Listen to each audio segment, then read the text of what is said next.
रूस यूक्रेन युद्ध के बीच अमेरिका में राष्ट्रपति चुनाव होना है। इस चुनाव में मौजूदा राष्ट्रपति जो बाइडेन को रिपब्लिकन की तरफ से पूर्व राष्ट्रपति डोनाल्ड ट्रंप टक्कर दे रहे हैं। इस चुनाव में यूक्रेन का मुद्दा काफी गरमाया हुआ है। एक तरफ जहां बाइडेन यूक्रेन को मदद जारी रखने के पक्ष में है, तो वहीं ट्रंप यूक्रेन को सैन्य मदद रोकने के पक्ष में है। और अब इसी को लेकर ट्रंप ने एक ऐसा बयान दिया है जिससे अमेरिका में बाइडेन चौतरफा तो घिरे ही हैं, वहीं पुतिन के चेहरे पर मुस्कुराहट जरूर आई होगी।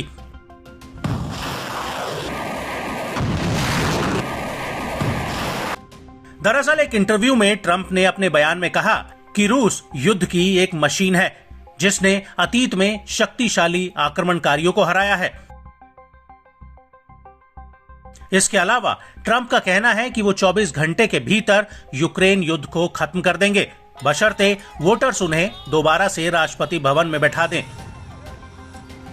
ट्रंप ने आगे कहा कि यूरोपीय देशों का इस युद्ध में ज्यादा हिस्सा है, इसलिए उन्हें यूक्रेन को समर्थन के लिए अमेरिका से ज्यादा पैसा देना चाहिए।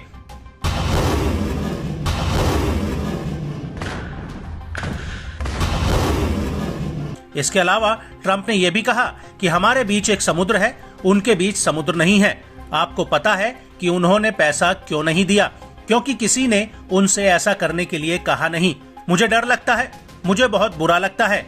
ये याद रखें कि आप रूस में एक युद्ध मशीन के खिलाफ हैं।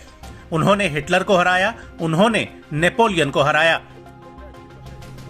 हालांकि ये पहली बार नहीं है जब ट्रंप ने यूक्रेन के खिलाफ मोर्चा खोला हो, बल्कि चुनाव प्रचार की शुरुआत से पहले ही डोनाल्ड ट्रंप लगातार यूक्रेन का राशन पानी बंद करने की मांग कर रहे हैं। और यही वजह है कि अमेरिकी संसद में उनकी पार्टी के सांसदों ने यूक्रेन को दिए जाने वाला $60 अरब का मिलिट्री पैकेज पास नहीं होने दिया।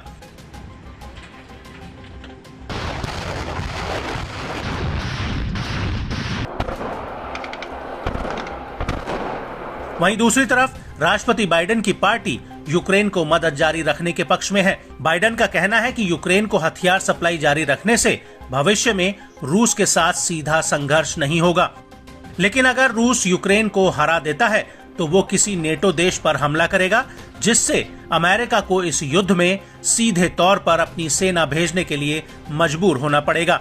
लेकिन वहीं रूस के राष्ट्रपति इस बात से इनकार कर चुके हैं कि उनका किसी नेटो देश से जमीनी विवाद नहीं है और ऐसे में नेटो देश पर हमला करने की कोई संभावना ही नहीं बनती।